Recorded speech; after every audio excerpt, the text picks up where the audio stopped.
So hi, I'm Scott Podolsky, and on behalf of the Department of Global Health and Social Medicine, the Office for Diversity, Inclusion, and Community Partnership, HMS Center for Bioethics, and Countway Library Center for the History of Medicine, I want to welcome you to what should be a remarkable seminar. All of the sponsoring entities share a commitment to the role of historical scholarship and education to inform contemporary medicine. We examine and discuss an enormous range of topics in our research and teaching. The relationship among medicine, Nazi Germany, and the Holocaust offers unique, intense, potentially identity-forming insights into the relationships among the medical profession, the state, medical practice and values, and individual capacity and responsibility for both inflicting harm and, conversely, for defending the rights, health, and dignity of our patients, especially the most vulnerable. So it wasn't an accident that Richard Horton convened the Lancet Commission on the Holocaust as the first commission directly focused on the history of medicine. And the report, released last November, is both a compelling synthesis of the literature on medicine and the Holocaust and a forceful piece of advocacy and pedagogy concerning the incorporation of the lessons of this particular history for health sciences teaching worldwide. Over the course of more than 70 pages, appendix, nearly 900 references, the report examines the central role of physicians in the rise of Nazi racial hygiene, the humanity and biography of those sterilized, experimented upon, or murdered under this regime, and the capacity for extraordinary bravery in resisting such horrors. It examines the relationship between such history and the rise of bioethics, and especially the implications for today, what they've termed history-informed professional identity formation, and supporting, in their words, the development of morally conscious, self-critical, yet courageous and resilient health professionals, independent thinkers who are capable of upholding professional values in the face of pressure, and who will, when needed, act as agents of change. We're honored to have two of the co-chairs of the commission with us today, along with a leading historian of social medicine and global health, to consider the implications of the report for global health more broadly. I'll briefly introduce these ND historians. Sabine Hildebrand, who we're proud to claim as one of our own in our department, is, among many other things, the author of the 2016 book, The Anatomy of Murder, Ethical Transgressions and Anatomical Science During the Third Reich, the first systematic study of the anatomy in Nazi Germany. She's likewise a leading global authority on the ethics of anatomical research and teaching, and was co-chair of the Lancet Commission on Medicine, Nazism, and the Holocaust. Volker Relke is professor of the history of medicine and chair of the Institute for the History, Theory, and Ethics of Medicine at Gießen University in Germany, and has published widely on medicine during the Nazi period and is informing of post-World War II medicine and bioethics. He was the founding co-chair of the Lancet Commission on Medicine, Nazism, and the Holocaust. And Michael Knipper is professor of global health, migration, and medical humanities at Gießen Institute for the History, Theory, and Ethics of Medicine. Among other things, he was a member of the UCL Lancet Commission on Migration and Health, published in 2018, and is a leading authority on the relationship among health equity, migration and health, and intersections among health, human rights, and peace. Dr. Hildebrand and Dr. Relke will present the findings and recommendations from the commission. We'll be followed by commentary by Dr. Knipper and then discussion. And for those online, please feel free to submit questions via the Q&A function. With that, I'll hand off to Dr. Hildebrand. Thank you so much, Scott. You said it all, so we can all sit down. So thank you very much. I believe that Miriam Sabin, the Lancet North America editor, is on the call, and she just wanted to say a quick hello to us. Miriam, are you there? I am here, yes. I'm beaming in from the HIV conference, CROI, in Denver, which is the reason why I was unable to be with you today. But I'm so happy for hybrid technology, so I can join. But I just want to say on behalf of Richard Horton and all of the Lancet, we're just delighted to have been able to work on this commission. It has been one of the most fulfilling experiences for me in all of my career. I was the editor for this. I'm the North American executive editor for the Lancet based in New York. And we're just thrilled that after Vienna and our launch in Berlin also, that we were able to move on to Harvard today to have this discussion with you. So welcome, and I look forward to a wonderful discussion. Thank you. Thank you so much, dear Miriam. I will start with our main argument. Why do we need to talk about this history at all? The history of Nazi Germany and the Holocaust is an extreme example of crimes against humanity, and health professionals had a major and often decisive role in formulating and supporting Nazi policies in theory and practice. All histories of past and ongoing trauma are recognized as such in our work, as no hierarchy of suffering exists. Instead, we argue the extreme and extensively documented example of the role of medicine in Nazism and the Holocaust may facilitate the recognition of patterns and common roots with other histories of medical abuse and oppression, and the recognition of the shared humanity of all sufferers. In recognizing this, we had a discussion in late 2020. Volker Rölke and our mentor and colleague, Bill Seidelman, approached Richard Horton with a question if he'd be interested in collecting historical evidence. And he actually tasked us with much more. Not just writing a review about up-to-date historical evidence that we believe needed to be included and be made available to the rest of the world. He tasked us to create an inclusive international and interdisciplinary team to not just collect that historical evidence and to deconstruct myths and misunderstandings. We'll hear more about this from Volker Rölke later on, but also to describe the relevance of this history for today and find new ways to introduce this history into health curricula globally. This commission was announced then in January 2021, and as we just heard, the report, which was actually finalized in September of 1923, was then launched in November, first in Vienna and then in Berlin with a global launch. This is our commission basically all over the world. We had 20 commission members. There were medical historians among us, bioethicists, clinicians, educationalists, and I'm missing a group, I'm for sure, psychologists. And we had an advisory council of 15 student and young professional members around the world. And we came from 40 nations. Notably, we have among us descendants of the perpetrators of this history and of the victims and survivors of this history. We had 3 years of very, very intense discussions, as you can imagine. We have very diverse politics, we have very different beliefs, but we actually managed to write a report. And Volker will tell us more about this.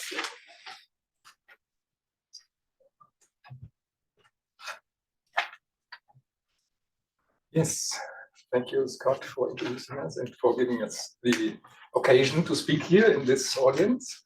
And thank you, Sabine, for the introduction. So yes, I want to sort of present in a very, very condensed way some of the historical evidence which we brought together in the report. So the Commission covers rich and complex evidence, historical evidence, on the period up to 1933, the beginning of the Nazi period, because it was important for us to look into the dynamics of historical events which made possible what happened then. Because what happened did not simply start in 1933, just out of a sudden, but it had a long prehistory. So we looked at the situation of the medical profession, the emergence of eugenics or racial hygiene, and the political context changing over time before and after 1933. Then the main focus, of course, was on the period between 1933 and 45, 12 years of the regime itself, which may be subdivided into the period until 1939, first 6 years without World War II, and the next 6 years, 39 to 45, which sort of showed us medicine in the context of the war and also the Holocaust. And even in that period, conditions for practicing medicine changed.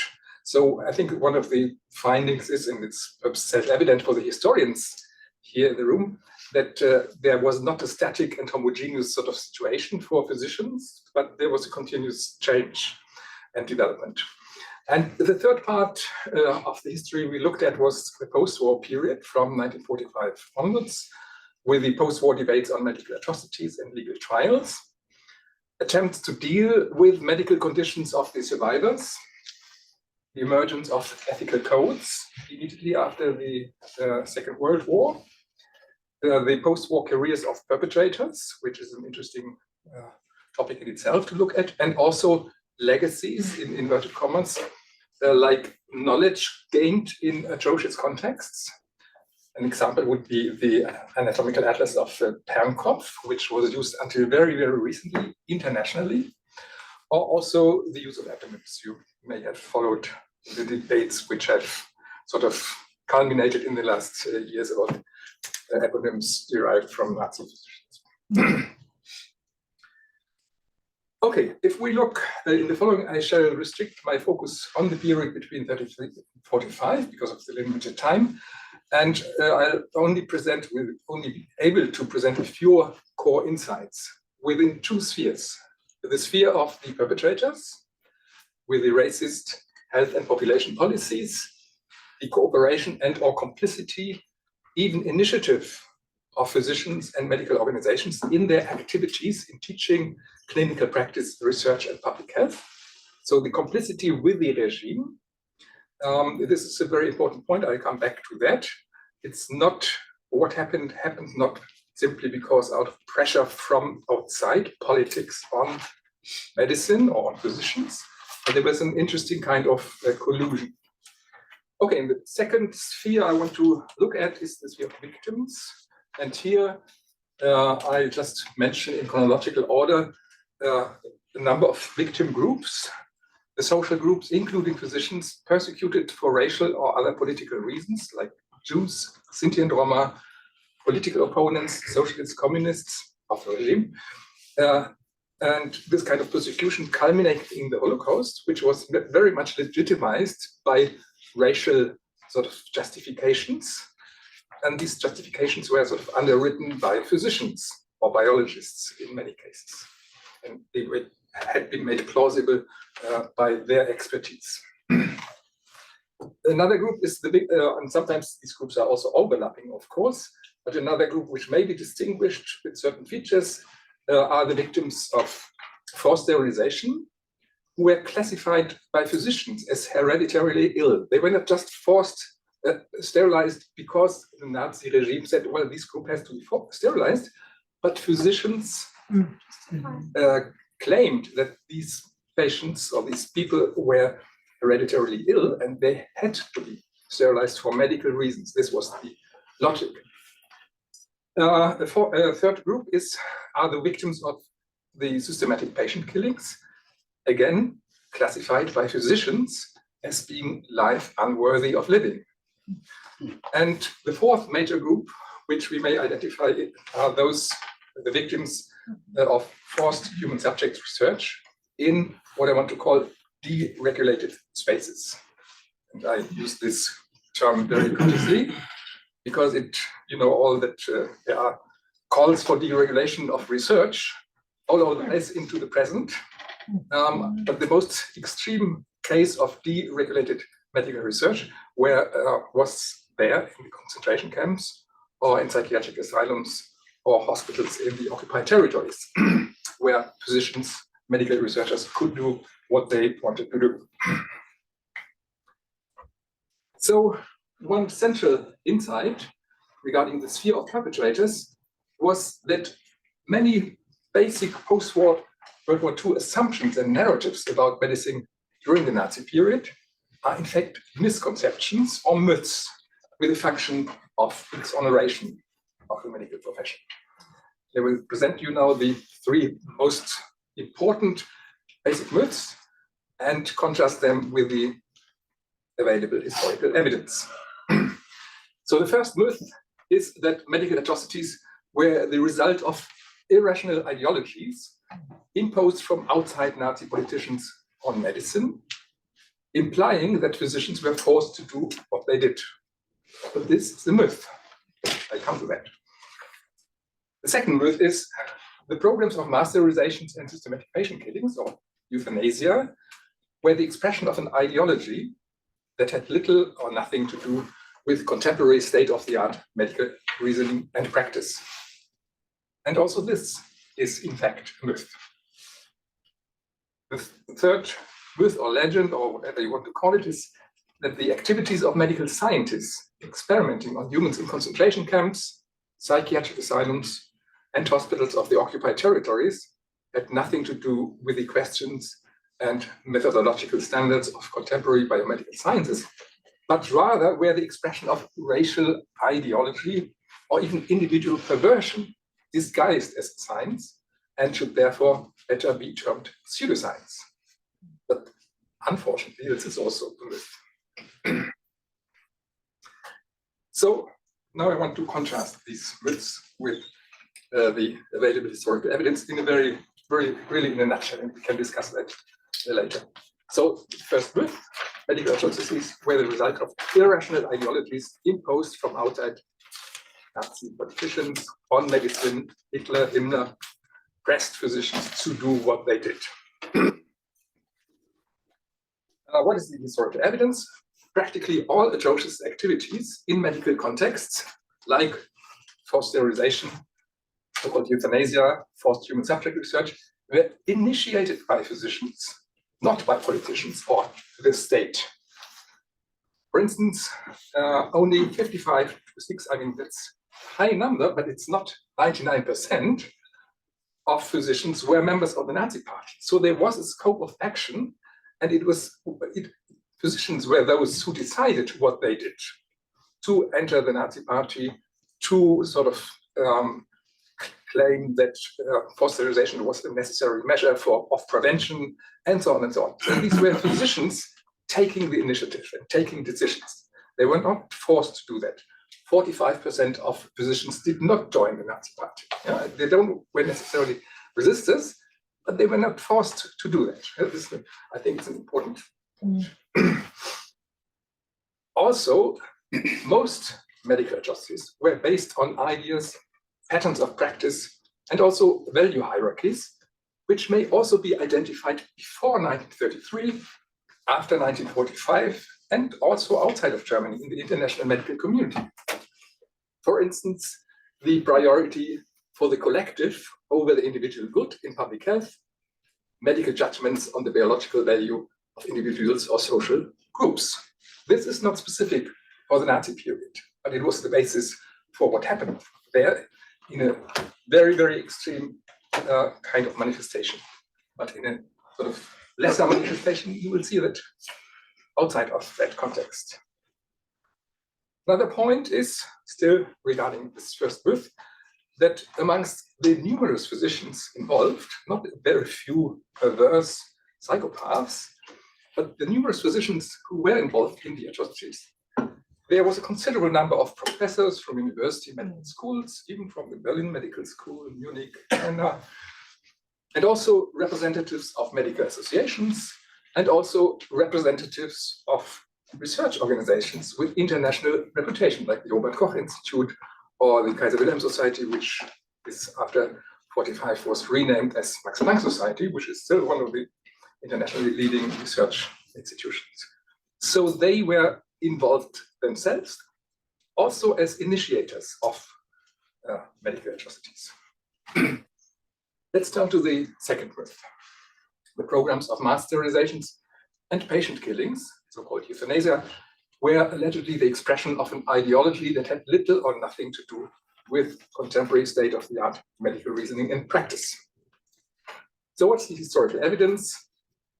As many of you know, at least the medical historians in the room, the Nazi law enabling forced sterilization was the radical implementation of the programs of eugenics, or as it was sometimes called, racial hygiene. It was a term mostly used synonymously with eugenics, racial hygiene, which programs, eugenics, racial hygiene, which had been formulated and propagated by physicians and biologists long before the onset of the Nazi regime. Eugenics was, in fact, an international movement. The origins of eugenics or racial hygiene go back to the late 19th century. The first two who used the terms were Francis Galton, eugenics, in 1883, and the German physician Alfred Plötz in 1895.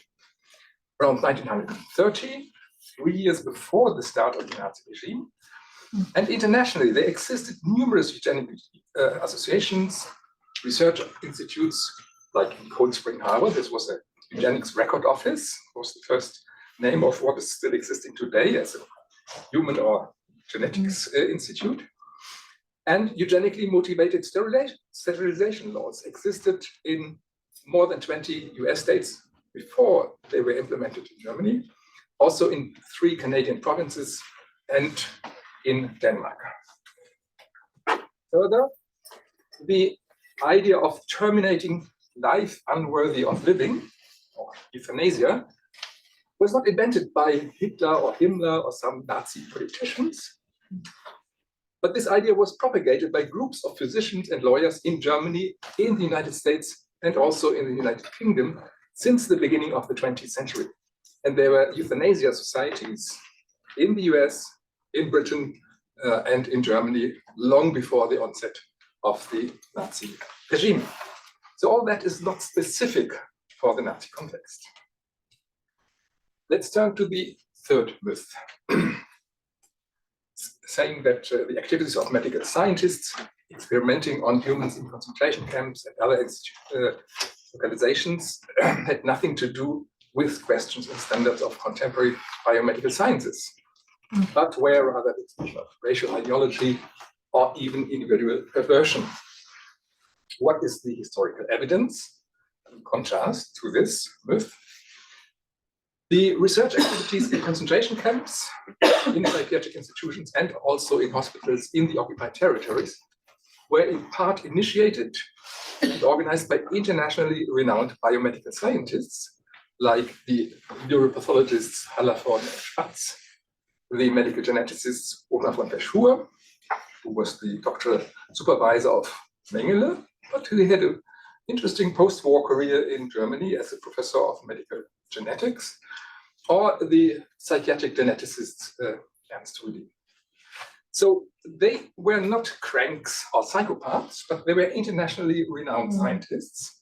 And I could give you some more detail if you're interested about their international reputation, even in 1933, 1935, 1939.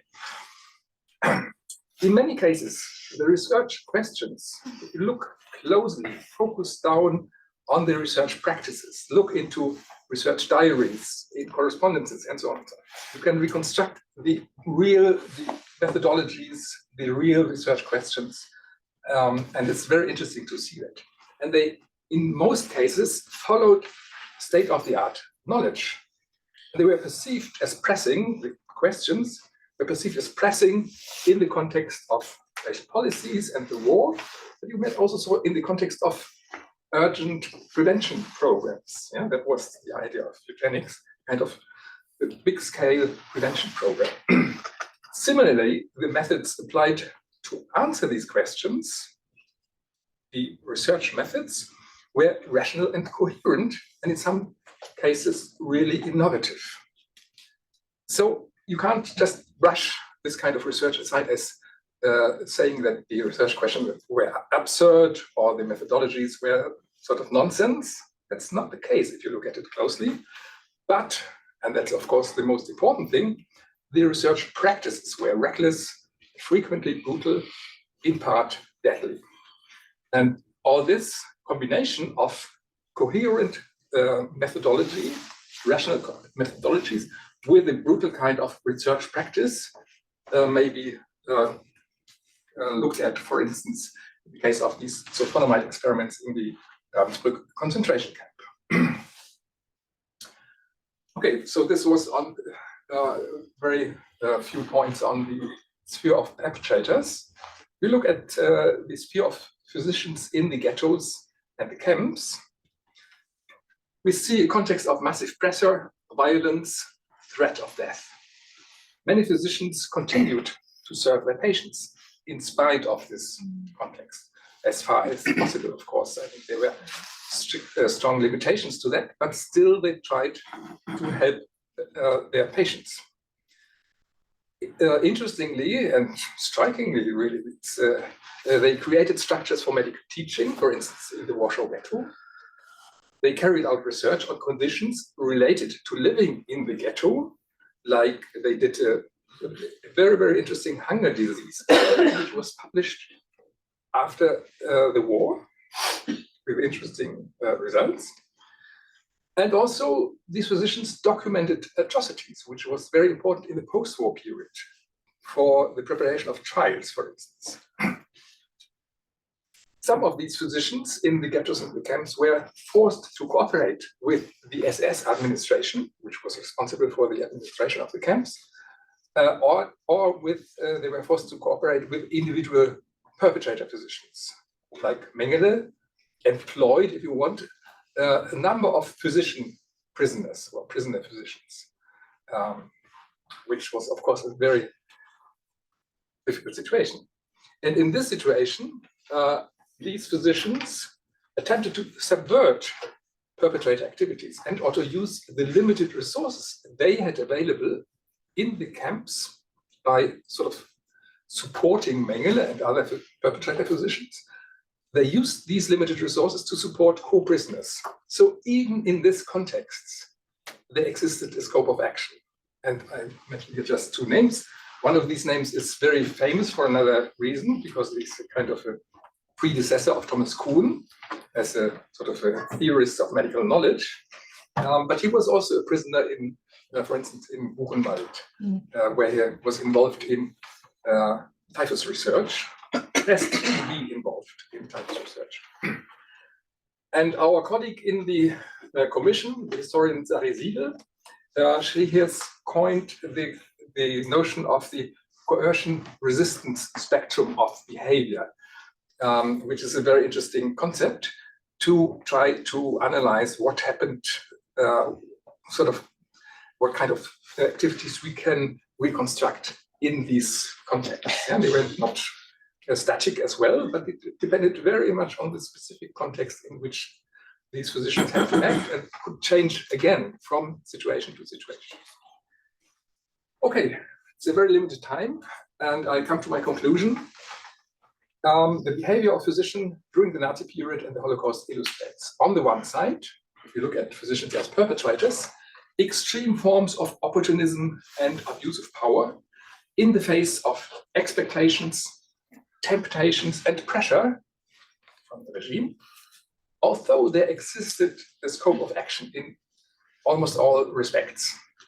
So they had potentials to choose, to decide.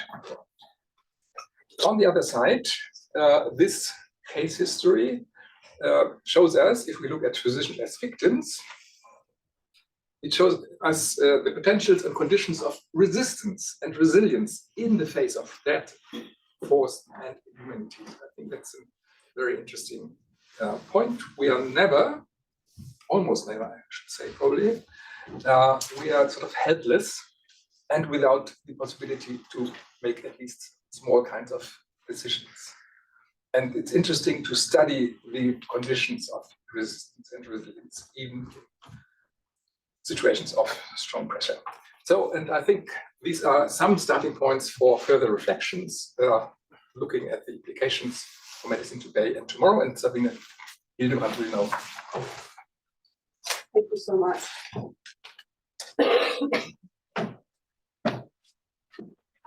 So after hearing about some of the historical evidence, we'll talk a little bit about implications for today. And here you see our commission at work. We too were working in hybrid situations. We only were able to meet, I believe, 3 times in person before the launches. And otherwise we worked here brainstorming around the globe and around the clock about implications. And we came up with about 120. This year is a short list of implications. And just from the multitude alone, and no, you don't need to read this right now, okay? Just from the multitude, what you can see is that the history of medicine, Nazism, and the Holocaust is relevant for every field of medicine and healthcare. It is relevant to today's perceptions of and debates in the health professions and the public.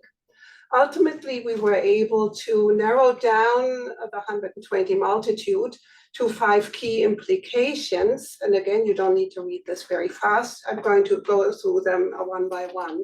The atrocities that health professionals committed during the Nazi reign and the Holocaust represent, to a large degree, the outcome of corrupt moral agency in the face of potential dangers inherent to modern scientific medicine as it emerged in the 19th century, which is essentially what Volker Röcke just actually explained to us. While medicine holds immense potentials to benefit humanity, it can also cause harm, and this is true at all times. However, it took the specific political conditions of Nazi Germany to transform the potential dangers into the particularly radical manifestations we document in this commission. In this context, preventative steps must be taken to counteract an ever-present risk of medical injustices or infringements of fundamental human rights.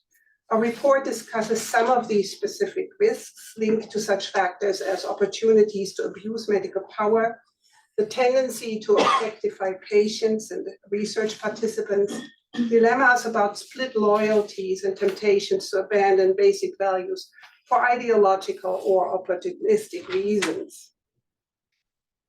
The core values and ethics of healthcare are fragile and need to be protected. They require constant critical assessment and reinforcement. Health professionals in Nazi Germany were not without ideas of their professional duties or medical ethics.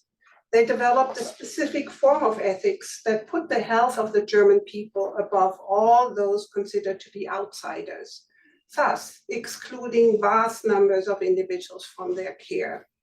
This exclusion followed eugenic, anti-Semitic, racist, and other discriminatory criteria and supported Nazi policies. Few health professionals did not question this distortion of their ethical duties towards the human beings in their care.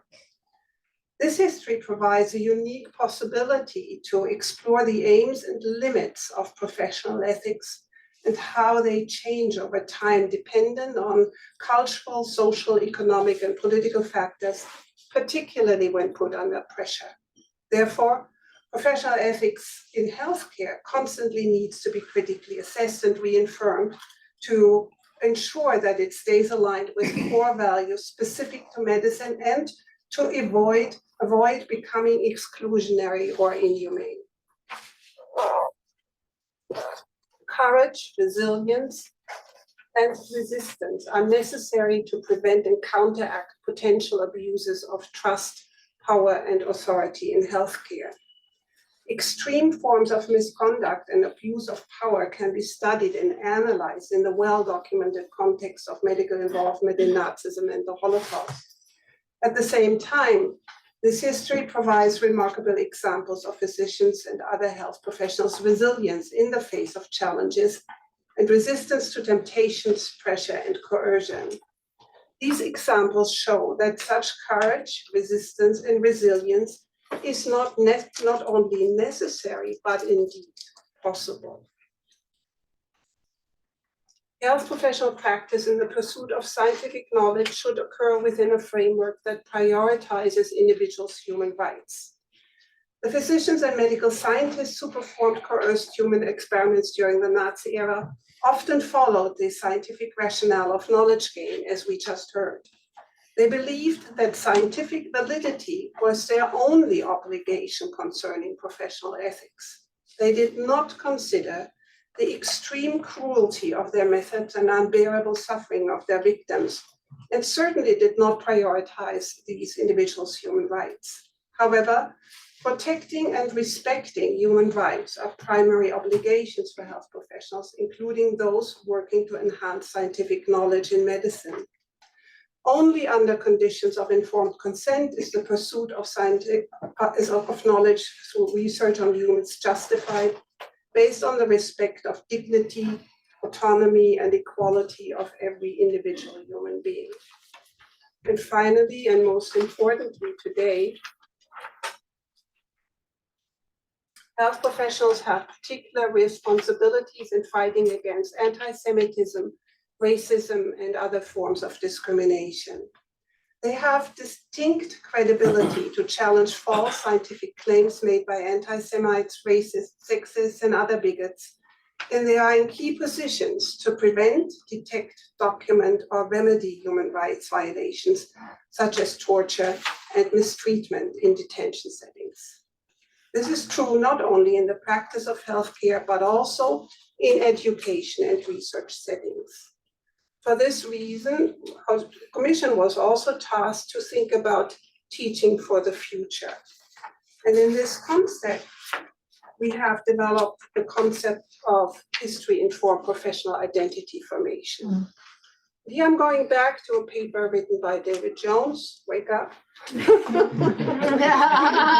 Colleagues Jeremy Green, Jacqueline Duffin, and John Harley Warner. This paper I've come back to again and again because to me it's a milestone in our thinking about what history does in medical education.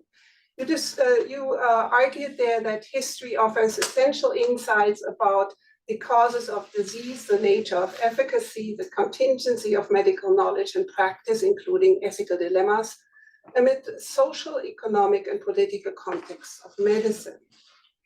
Further, you argued that rather than fostering professionalism like the medical humanities, the role of history provides part of physicians' knowledge base to be effective diagnosticians and caregivers. And you emphasize this argument by formulating insights from the history of medicine in terms of LC-approved competencies. Our commission offers an expansion of this role of history in medical education, where professionalism describes the skills, values, and behaviors expected of healthcare professionals at any given time. Medical competencies describe observable and accessible behaviors on different levels of competence. However, professional identity formation refers to a representation of self achieved in stages over time, during which the characteristics, values, and norms of the medical profession are internalized, resulting in an individual thinking, acting, and feeling like a physician, essentially becoming a physician. What's important about professional identity formation is that it has been described as developing in the context of a learning process that moves from the acquisition of knowledge on an informative level to the socialization into the profession on a formative level, ultimately leading to transformative learning and leadership skills through the formation of so-called enlightened change agents. In this conceptualization, Jones and co-authors' assertion that history of medicine contributes to the necessary knowledge base of a future physician refers to the informative level. The Lancet Commission on Medicine, Nazism, and the Holocaust, however, extends this claim for the role of history in medical education, contending that education centered on this history can go beyond the informative learning, resulting in learning on the formational and transformational levels, through prompting reflection, for example, on contemporary implications. The Commission termed this new, wider concept for the role of history in medical education history-informed professional identity formation. History-informed professional identity formation is the shaping of professional identity through learning about and reflecting on historical episodes in which medical values and priorities were challenged. It can support the skill of pattern recognition. It can promote learning through self-reflection and priority setting in ethical decision-making, and it can contribute to the prevention of ethical transgressions in medicine. These are tall claims. We have some recommendations for teaching on the subject in the future. We believe that this history should be mandatory part of health sciences curricula globally to allow for critical reflection on the connections between the historical and contemporary values and ethics of health professionals. History-informed professional identity formation should be adopted as a foundational approach in medical education and health professional education in general.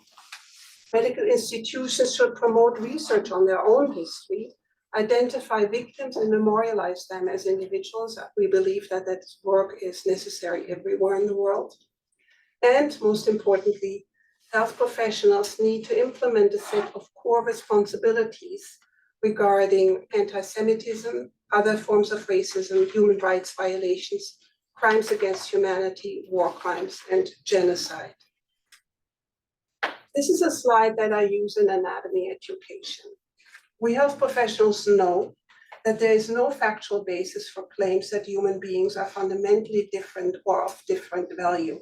Rather, we know through our education and daily practice that we all share the same human body in all its variations, the same human spirit in all its variations, and the same human rights. Thank you very much.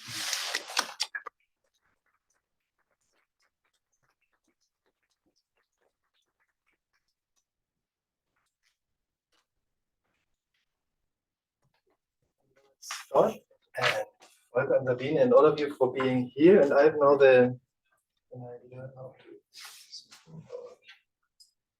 to think a little bit regarding what you mentioned about lessons for today from this history. And I will do this from the perspective of global health. And I will start with a brief reflection on the Commission itself, as I learned about the Commission through Volker, working with Volker closely together. So I saw something happening. I want to share, and the 5 key conclusions you mentioned, I will take them up for looking on the global level and a small outlook. But first of all, I want to start with to define what for me is global health, because that's eventually the starting point for this reflection. For me, global health is actually the engagement for global health justice and for global learning in dialogue with the people we meet everywhere we are working.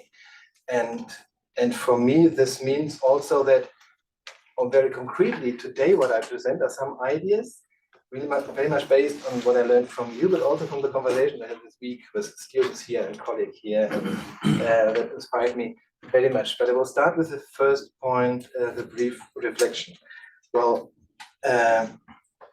it's for me really an honor and great to be here with you, Volker, to present this, because we worked very long together and know what this means to you.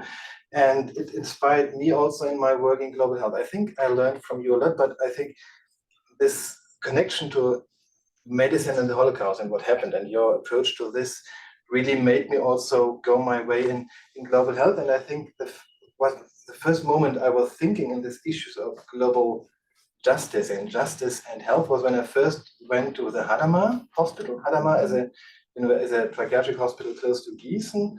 It was one of the centers of the NS euthanasia project, and in the first month, from January to August 1941, in the hospital, about more than 10,000 patients killed in the gas chamber in the basement of the hospital. And I went there as a medical student, 24 years old, and to saw that here the physician stood and opened the gas to kill 60 patients, because it's a physician's task. And that was for me absolutely unbearable. And I learned on this very hard way, well prepared and so on, but I learned that we as physicians are anything else than immune to atrocities, to betrayal of our patients, to abuse and complicity with unethical, humiliating practices against really patients' rights. And that, together with my interest in the world, in other countries, other people, and so on, I think that led me to my work in global health, and kind of also I think I'm suspicious when I work in global health, when people talk about advancing human rights and so on. It counts really when you are with the people, when you are on the ground, when you are in situations that are difficult. It's not enough to talk about human rights in a discourse, in a lecture hall, or in a whatsoever. It really shows when you are in a hospital, when you are on the ground, and to see, especially when we are with people, I work very much with migrants, when you really work in the context of migration and health, you learn about the value of human rights, if it's really there or not. And when I think about Europe at the moment, the human rights perspective regarding migration health in Europe is absolutely absent. And this sensitivity, I think, is what one can really learn in confrontation with the history. But now, on the Commission, it's really first to congratulate you and all of you for what you did and that you did it. It was really, I think, very, very difficult, and it was. But it was not only the difficulties did not start in 2021, but my perspective was that they started 30 years ago when you started, and a couple of people started to do this work in Germany. But from outside, sometimes Germany seems to be the country where this working on the past kind of was successfully and welcomed by society, and we are kind of an example for dealing with our very terrible history. But looking from inside, it was completely the opposite. And I saw that in your research, when you really put the tough question, you were challenged to make opposition resistant. Even people wanted to put you on trial for kind of doing this kind of research. And it was really a very, very hard time.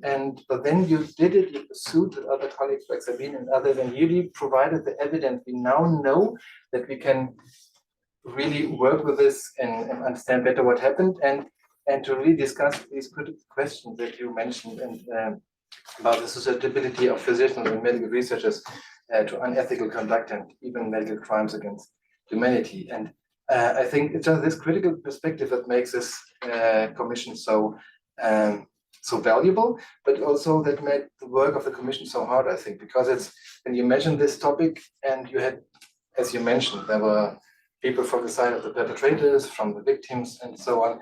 And when you deal with a topic which is so deeply involved with the lives and the experiences of the people who are working there, it cannot be without conflict. And that you managed to do this in this group, and it was because of your commitment to evidence and also to the issue of human rights, and that you have there the common ground. And I think that's very remarkable. And at the same time, now we have this medical crimes in Nazi area, and you mentioned that you say that's the best documented case study or historic example of medical involvement in transgressions against vulnerable individuals and groups. And that is really very important and inspiring, but it's only one. And I think when we look on the global landscape, there have been much more period in time where physicians and medicine were involved in this kind of things and transgressions against humanity, and who really involved in creating racism, racist societies and research, etc. And when you think about the context of colonialism, slavery, genocide against indigenous populations and the Americas and so on, it was always in relation with medical science and physicians involved. Some people took action in favor, others against. So I think we need more commissions like that, because and that's greeting to the Lancet, actually. Because what does this commission? The research was there before, but you have done the synthesis from a perspective of commitment to human rights and listening to all different parts. Bright, may I say that we talked yesterday with Bright? He told me that he went to Harvard. He's from Malawi and went to Harvard, and he learned about the colonial past of Malawi and how colonialism shaped Malawi infrastructure, health system, and so on. Why does Bright need to go to Harvard? And he said, all the evidence is in the Weiner Library at Harvard, but it's not available in Malawi. And so I think this commission would be a possibility to really create, accept the knowledge accessible for the people who really need it for their formation, for their policy and political development. And that would be, and I think we can follow there the example of this commission. And that's what I thought about the commission. So that it's only probably the first commission on a historical topic and the Lancet, and not the last one. And now I will look on the 5 key conclusions that you mentioned already, because I think they are very good kind of leading ideas for thinking about the relevance for today. The first one is the potential dangers inherent to modern medicine. And for me, kind of the main point is the dehumanization that is so prone to modern medicine. We learn this in medical school. we focused on the biological dimension of health and disease. We really, like Paul Farmer said once, why do we ask only biological question when it's about social, psychosocial, biosocial problems, which is disease and so on. So it's by the training we have, but also by the research priorities and so on, that we have this very narrow focus. And then that's related to social political contexts like racism and the tendency to perceive the other, the person which is not like you, as something completely categorically different, makes the medicine, I think, has a very important role in the concept and the structures and so on. I think this dehumanization practice and what we are seeing even also today is one of the huge problems inherent to modern medicine, that modern medicine really supports this. And the second point is the fragility of core values and ethics of healthcare. And there's something for daily practice. And I was reminded when I read this, what is happening in refugee camps, for example, in detention. There was recently a publication from Jacqueline Barber here from the FXB Center on child detention in the US and internationally, where we see that large groups of children are kept in detention against all human rights standards, and that damages the children. It's prohibited, but it happens still. And then you see in this context physicians working, and it's also described by Jacqueline Barber and the team, that they really provide substandard medical care to children, to the inmates and in detention centers.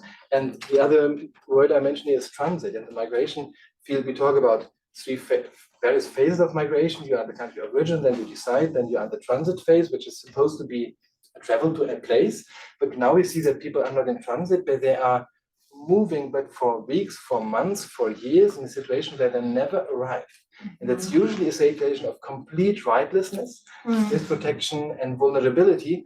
And we know this. It's millions of people in Central America and the margins of Europe are in this kind of transit and are in inhumane situation, and the world is numb. And that was mentioned by Richard Horton in Vienna, that this numbness of the time regarding what happened in Nazi Germany, and now we are at the global community numb against all this, what is happening in this context. So and then we see, and that the fragility of the core values is that physicians sometimes in these camps really act and give only second standard care to these people without complaining, without resisting. And resistance, that's the next point. I think that's, for me, I loved it when I saw it, that you really recommend resistance. And I was talking here to a couple of students, and kind of a common sense was resistance. They are from the health field, they have experience in the field, and they saw there's something happening, there's something wrong. I will not play the same game. I will step out and I will do it differently.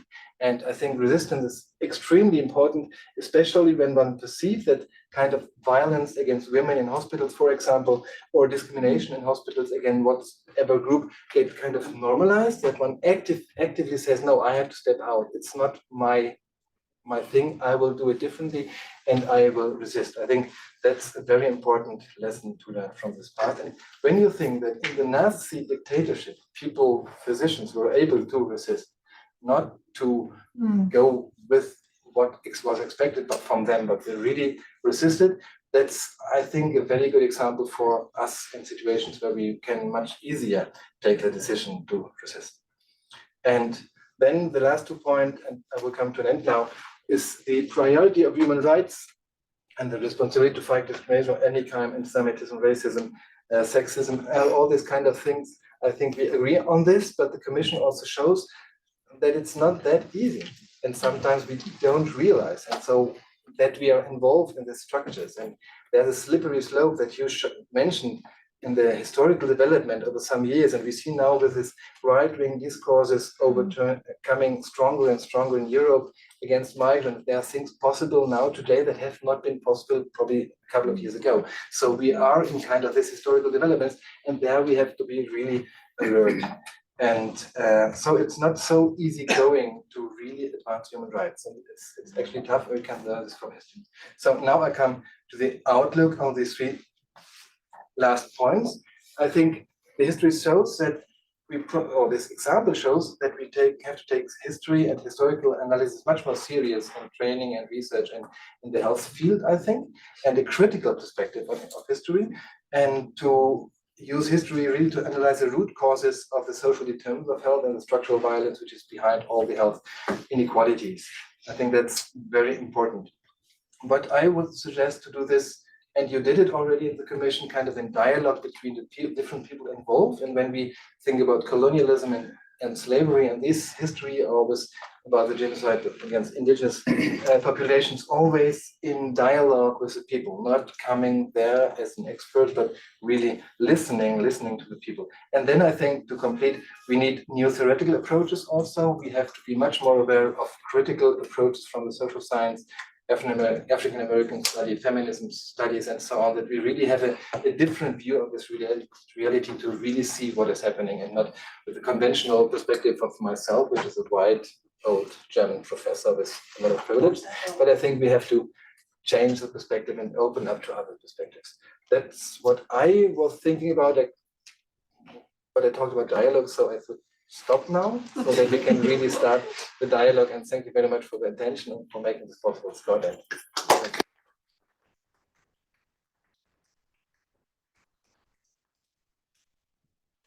I want to thanks to Dean and Volker and Michael. We're in a department where how do you get through this? And then certainly Paul would often evoke history and context, whether applied to Haiti or West Africa or Europe or the United States or everywhere. And what you've done to base these types of recommendations and analysis on such thorough synthesis and analysis is really just remarkable. Extremely grateful to you. We're going to open this up now for questions, and then folks over online, feel free to use the Q&A form to bring up your questions.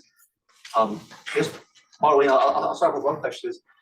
This is of course a dramatic history, and you brought up David's fantastic paper, and I agree this is really bookends with that very well. And we often do teach history here, and whether in the various types of Tuskegee or the history of the creation of space at the hospital or the creation of disease categories, or those of gender and race. Pragmatically, what should we be doing? What's the value of teaching about the Holocaust and Nazism and medicine per se versus the history of medicine more broadly? And then did that come up during the commission, sort of this singular focus on this particular subtopic? Yes, it definitely did come up, and it isn't an either or. Yeah, I don't know if you guys want to sit here. Yeah, perhaps it's better to stand up if you Sure. Okay. reply, because Yeah, better I'm to- always so loud, everybody can hear me. So it isn't an either or, right? This is one history that needs to be heard. It happened to be the history that we were almost concerned about as the people on the commission, but this is already taking new shapes. The younger Student Advisory Council have started on their own programs, using this history as an example, starting to teach that. We had the first course on the history of medicine, Nazism and the Holocaust on the African continent starting this week, organized by a young Kenyan member of our group, Emma Naliana. So she started that, and we were just speaking with the first set of students, and they're already looking at their own histories, right? So, and trying to see how they can organize thinking about history and critically looking at the various aspects of this history, right? And how to analyze what happened in their own countries in these situations. So that's what we're hoping for. We have a program that started in India. Yeah, as I can only hope for many, many more Lancet Commissions on history of medicine in the various situations. Okay. yeah, may I add a few words on that? Yeah, I'm completely agree to what Sabine said. It's important to link that to the local histories of medical abuse, atrocities, and so on. But your question was a little bit different. I understood it as how it relates to other topics in the history of medicine. And I think being a physician myself, coming from psychiatry and also immunology, hygiene, I was motivated to go into the history of medicine to understand medicine as I had to practice it when I was learning it as a student and as a young physician. So depending on the specific problems you're confronted with in medicine, I think you may choose different histories to get informed. So I don't think there are there's one specific topic which should be only taught through the history of medicine in the Nazi period and the Holocaust. So you can use that history as sort of shaping your critical awareness of present day problems in medicine. But you can also use it, and you have to use it actually, and that I think is one of Michael's points, that we can only understand the structures of medical practice and value hierarchies inherent in medical practices and also sometimes inherent in institutions. If we look at the history of these institutions, we have a much deeper insight into value hierarchies which are implicit, for instance, in healthcare systems, also local healthcare systems and so on. And therefore we need to look at this. And working as a physician in particular in psychiatry in Germany, it helped me very much to understand why I had to do certain things and why not? Yeah, because I did all the part of my training in the UK, and my brother worked in Switzerland, and I realized that psychiatry is practiced differently in the UK or in Switzerland or in France. And I could understand what I had to do and what was expected from me only by looking into this history. And in particular in psychiatry, sort of the current of ideas coming from the Nazi period is still there. You can see it. So in order to understand that and to see also the scope of action and just not be sort of told that, well, you have to do, it's like you have to do this in the nature of things. Yeah.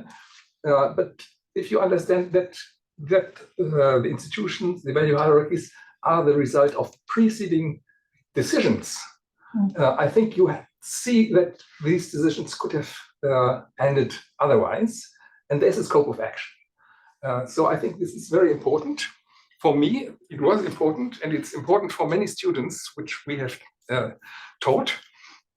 So there are specific parts within medical practice today where this history is in particularly helpful, but it may also be used to sharpen sort of in generally the understanding of medical research, healthcare systems, and so on and so on. But it should not be played against sort of other. No, and it's certainly a particularly unique, well-documented, Yes. relevant episode. Yes. And it's a very extreme version of the problematic potentials inherent in medicine and the ambivalences inherent in medicine. So I would agree. Yeah. So it's fascinating. There's a piece of this that feels lands in a place of this sort of knowledge and this understanding and the systems, et cetera, in this place around this courage, resistance, moral resistance. It feels very much like an I to me, like the word I. And wondering, where does the we come into this in terms of our responsibilities towards each other for not just what I do and how I practice, but how is medicine practiced around me? What are the behaviors around me? And where does that come into this? Or is there a role for that of seeing a responsibility that goes beyond self? That's a fascinating question. How do we go beyond the individual responsibility into, well, really through communication, right? And trying to find people who think in the same way, right? And organize it into systems. Honestly, this is a little beyond my particular experience also, which you have just unveiled here. But Michael, I like this question very much. It's very important.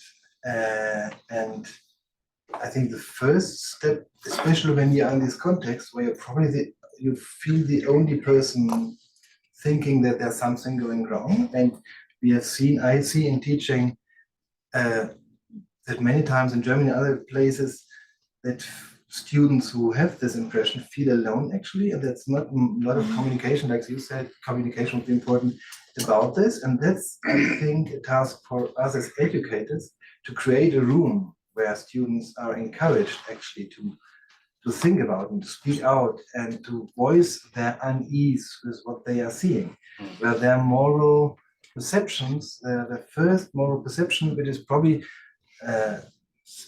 strengthened by this kind of research and training and so really gets kind of supported. I think we have, as educators, we need to create these rooms for resistance, and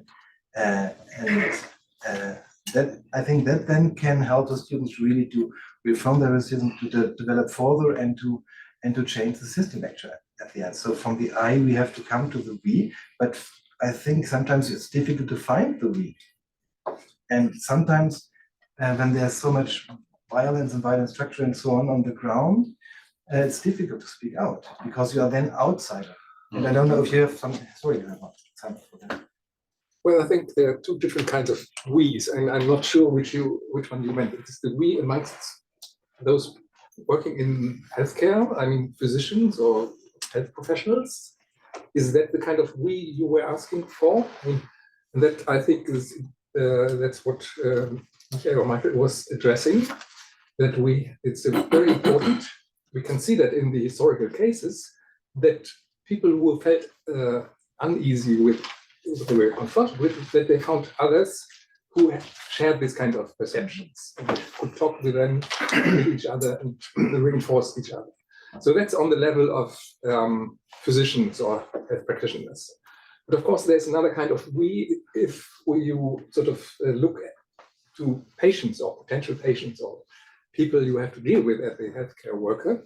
And that's what Michael has said in his comments. I think it's very, very important to listen. Again, to create spaces where you can listen. That's something which we take from anthropology. Go into the field, participant observation, and sharing experiences.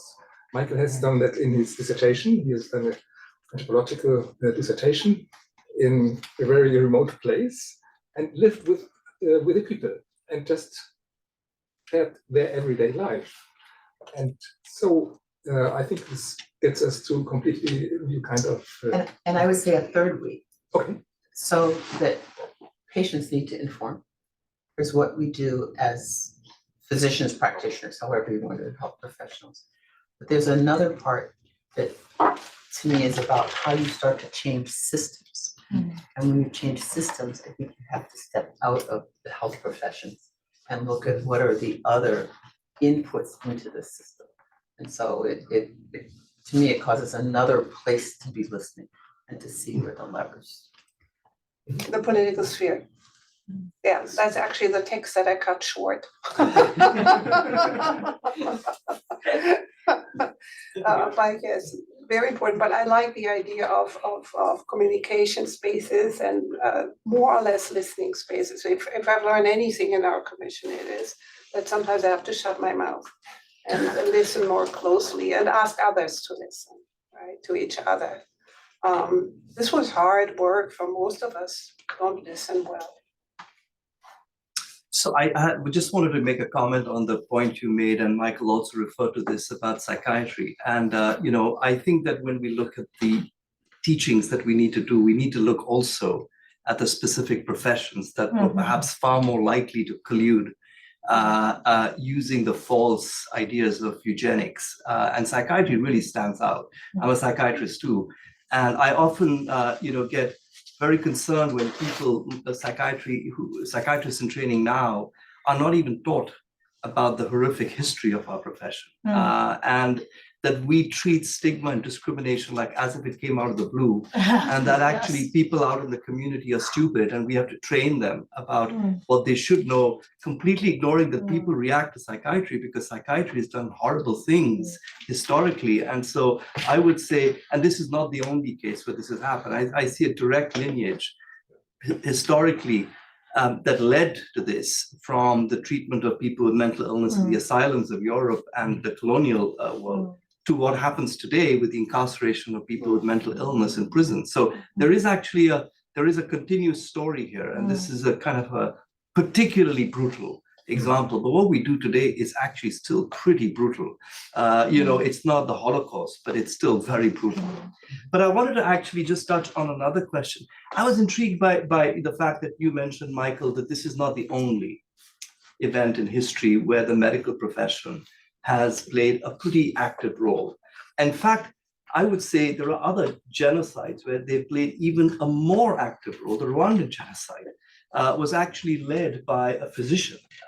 Radovan Karadzic was a psychiatrist who was an active leader of the genocide of Muslims in the Balkans. And I wondered, is that just a coincidence? In your examination, is it just that there are lots of doctors around, so by chance, happens to be a doctor who's leading a mass murder campaign? And if it isn't a coincidence, what do you take away from this rather unsettling notion that the medical profession actually structurally has it's on a slippery slope of colluding with fascism? I don't understand. Or is this just a coincidence? That's what I wondered in your May I also want to reply to your first point, actually, to the psychiatry point. Yes, psychiatry is, of course, very prone to all sorts of abuses, because, if you are talking about normality or deviance, it's imbued with social norms of the surrounding society. But talking about psychiatry being particularly prone should not divert the attention from the fact that even in internal medicine, in surgery, and wherever you want, you find very, very problematic behavior, which you can disguise by the fact that you're just dealing with the biology of the body of people, and this is science, what we are doing. It's science-based. And it's not like psychiatry, which is not really science-based. It's sort of imbued by social norms. I think we shouldn't take this as a diversion of attention, just looking at psychiatry. This is just what I wanted to say, that you find lots of very abusive or problematic behavior in all the other cases.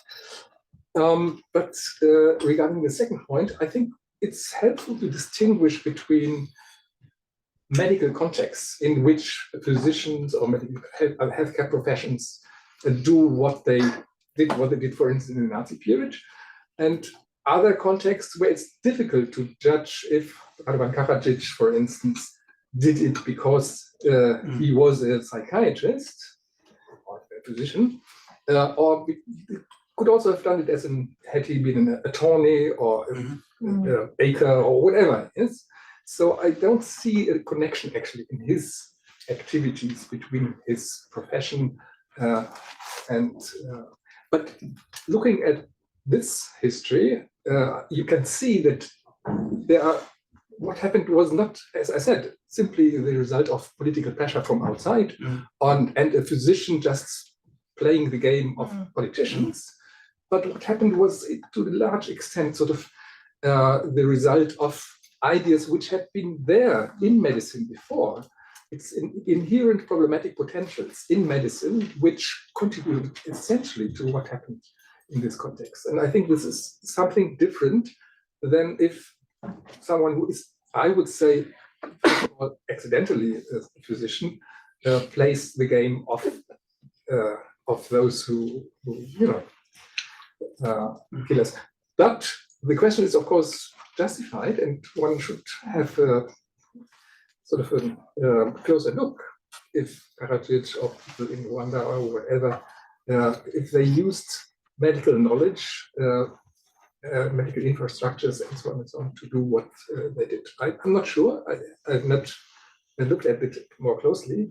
So I was referring not so much to the location of the violence, but actually about the structures of power that medicine occupies in society that gives it an perhaps unreasonable Yes. license to get away with things that other professions may not. Might well be, but what about attorneys or lawyers? Yeah. Yeah. So it's not. I Yeah. think you are right, but this is again, it's not specific to medicine. I would argue. It's because this is a kind of profession which has a sort of a very privileged role in the system of power, like attorneys or some other, high-profile Clergy, So, sorry. or the clergy. I mean, Yeah, And so on and so on. exactly. Yeah. So, but still, I think it's worthwhile looking into that more. Yeah, and in addition to what you just laid out for us, there is, these are older works actually by the now late Michael Grodin, also psychiatrist and psychoanalyst, who wrote about the psyche of the perpetrator with a very interesting, more from the psychoanalytical point of view, looking at what makes physicians particularly prone. Yes. Not predetermined, but prone in their socialization and today he probably would use that term professional identity formation to become particular extreme perpetrators of crimes. But this is in addition to what you just said, right? We have to look at the entire histories, and we don't know them enough actually about the Balkan atrocities. We don't know enough about this history, how much maybe structures of medicine played into this, right? That history hasn't been written, and the same for other genocides. That's why we're saying we need this history written, right? Also here in this country, we haven't looked enough at our own histories. That is, we're starting, we're getting there, we're learning more. I'm stopping. I feel like I've spent my whole career trying to accomplish what your report really advocates. And I just want to say first how grateful I am as a historian, but the utility of the Lancet report is really remarkable what you've accomplished. But I sort of wanted to tell a little story about this because I think there are some natural reactions when we try to teach the materials that you've developed and show the evidence. And it relates in part to Vikram's question, which I found that some of these atrocities are so extreme and so fundamentally dehumanizing that it's very easy for students to dissociate from them. And so while I was trying to teach about atrocities and ethical, disasters and problems in human experimentation, all of which centered to some degree on the problem of dehumanization, which I would also add was at the absolute core of Paul Farmer's work. It's why are some people less human than others? And how does that happen? And so very early in my career, I wrote a paper on the Tuskegee study. I've been incredibly sort of, serendipitous that I was doing archival work in Washington and on sexually transmitted infections, and the boxes filled with the letters and materials and protocols of the Tuskegee study were sitting on my desk. It was a lot like the kind of deep historical work that you all and a legion of historians who want to try to understand what happened in Nazi Germany and the Holocaust have tried to do for several generations now. And I had all the documents, and then I thought, well, I'll write an article, which I did. No one sees articles that much, but I was teaching it. And I thought I was teaching it to medical students and students of public health. And I realized that this problem of dissociation is enormously powerful in professional schools and in the development of professional identity. I could never do something like that. And then one of the key elements of Tuskegee was that they were publishing papers in major journals right along for 40 years. So I had a strategy. I would say, well, you wouldn't have conducted the Tuskegee experiment, but you're a reader of the, Journal of the American Medical Association or the American Journal of Public Health.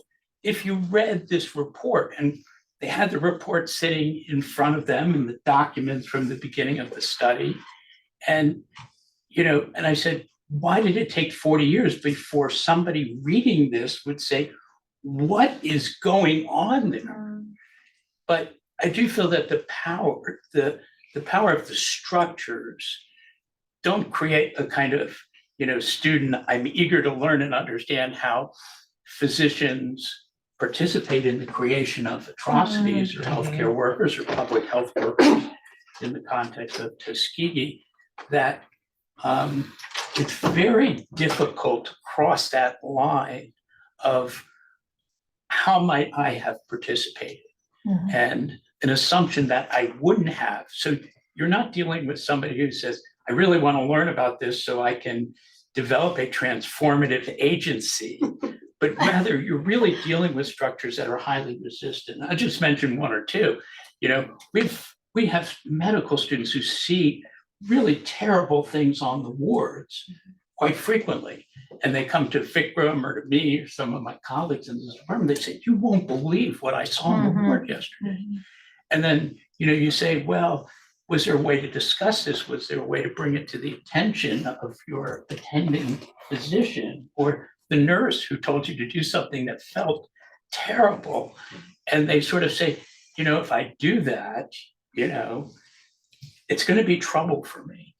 And most of our students have been socialized into systems of success, failure of resistance, get people in powerful positions to like you, admire you, and write you good letters. And so I think that the obstacles to the ambitions of the Lancet report, and I do feel in this department, we do try to resist, we do try to encourage students to be courageous, but that the structural forces and the force of that is so crazy that they did that, really is one of the biggest problems. So I'm wondering how you think about this from the day-to-day educational perspectives and the socialization of professional development. Like how do we as teachers of history resist the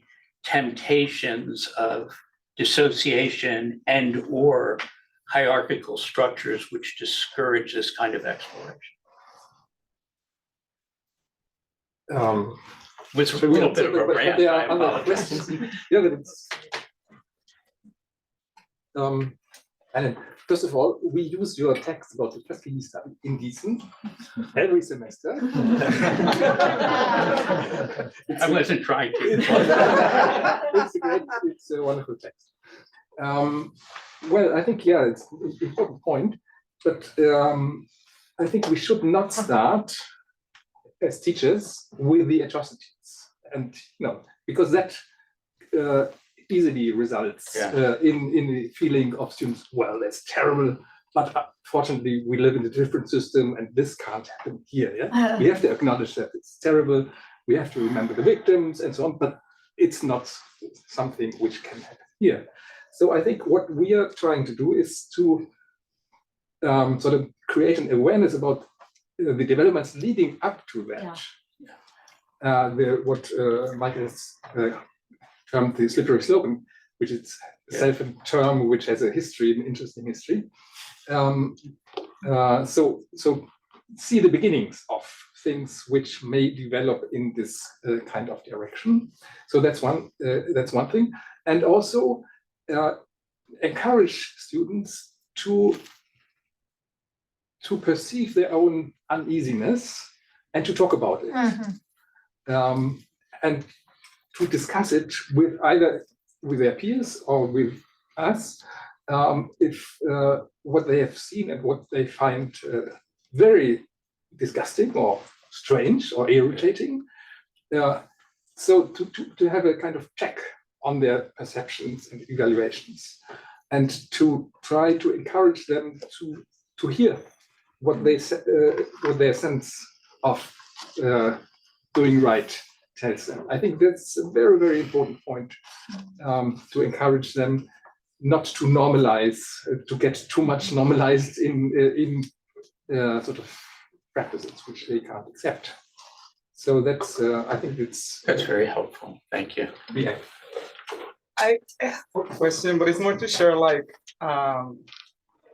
concern that I have with medical education now that I see all the work that you have done that I find amazing. But for example, I am from Mexico. I did my medical training over there, and one of the reasons that I came here to try to study more about global health delivery was the difference that people get in the public and the private systems at the hands of the same providers.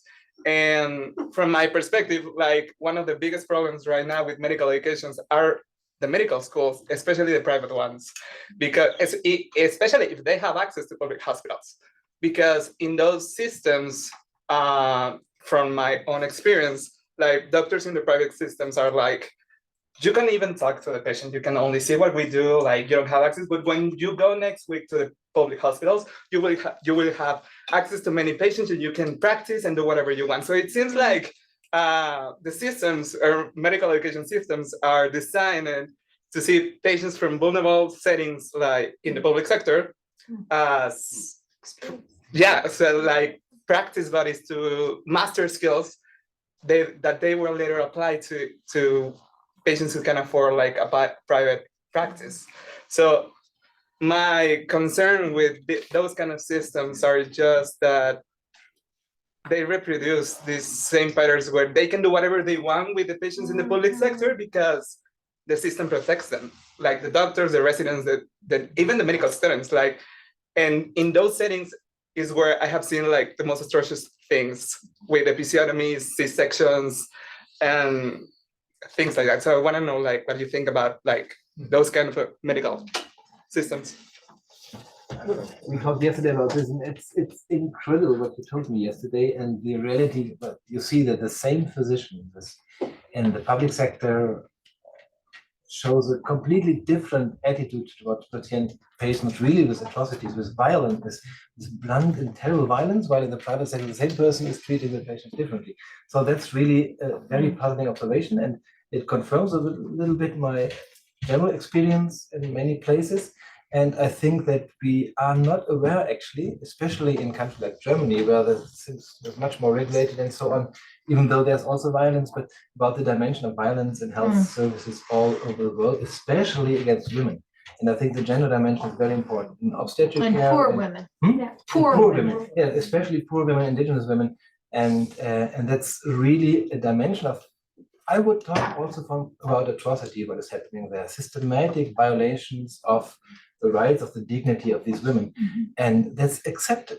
But I can't explain what you say, but it's how can a physician treat so completely different a poor patient from a wealthy patient? And how can this be normalized? And that's really terrible, but it happens all over place every day. Well, I mean, we have there again, you have the historical Racism, Karl Klauberg, helping Aryan women get children and then performing mass sterilization experiments in Auschwitz. So this has always existed in more or less extreme forms. The question is, what do we do now, right?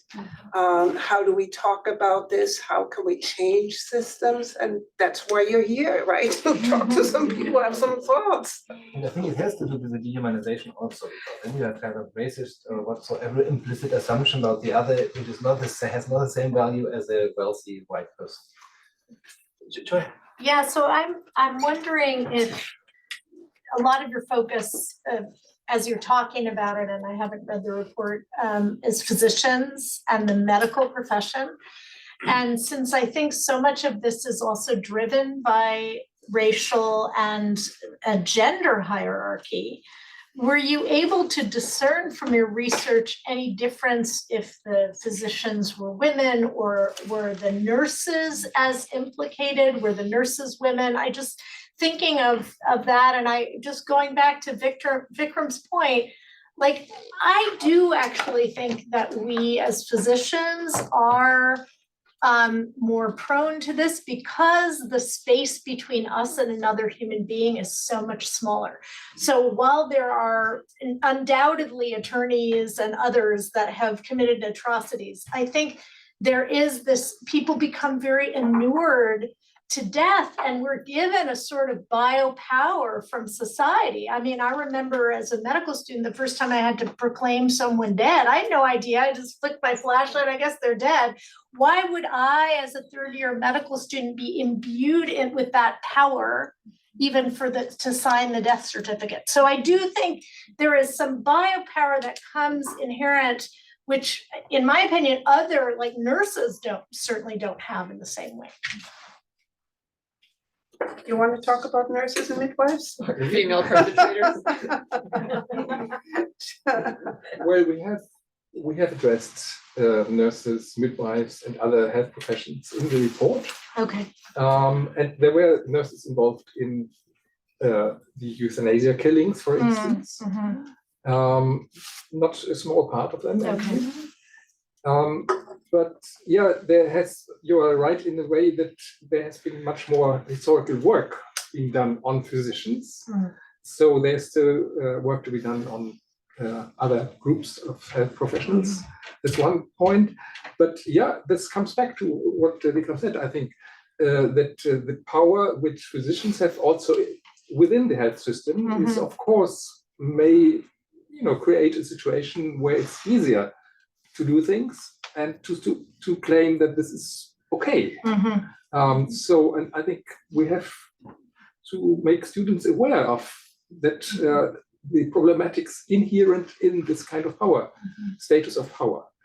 And the abuse of power is a central point, actually, which we address throughout the report. Thank you. Becca, did you? Well, I just wanted to speak to the point about the difference of the question about how a same physician in a private hospital and a public hospital could engage a totally different set of behaviors one morning and another afternoon, right? And I think it goes a lot to Joan's point about what we mean by the we when we build our systems and our structures. So that none of this is really possible. We use the structures as a way of justifying the way that we act or allowing ourselves to distance ourselves or be blind, because we build the power dynamic into the system in a way that it just becomes socially acceptable or praxis-wise acceptable. And we may do it for our own ability to go on and say, well, this is imperfect, maybe, or the quality of care is just as good, but it's not as comfortable, right? The meals aren't as good, or these are small changes that allow us to justify living in an unjust world and doing the best we can, when in fact, what we need to do to actually do better, right, is to not accept those incremental steps, because at the end of the day, the distance between point A where we started and point B where we land up is so far from what we ever imagined could be permissible, morally permissible, that we've given up the ship. And so I think that I agree with all that you've said about courage and resistance and resilience.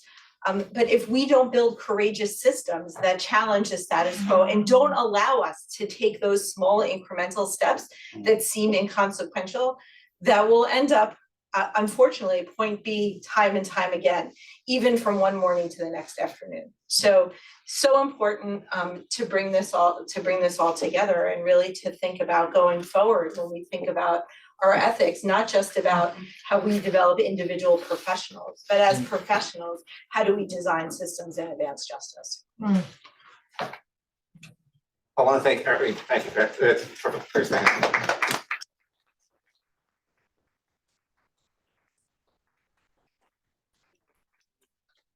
And Michael, for your thoughtful presentation and for everyone's commentary, and obviously you guys are here to answer further questions. So thank you again. Thank you.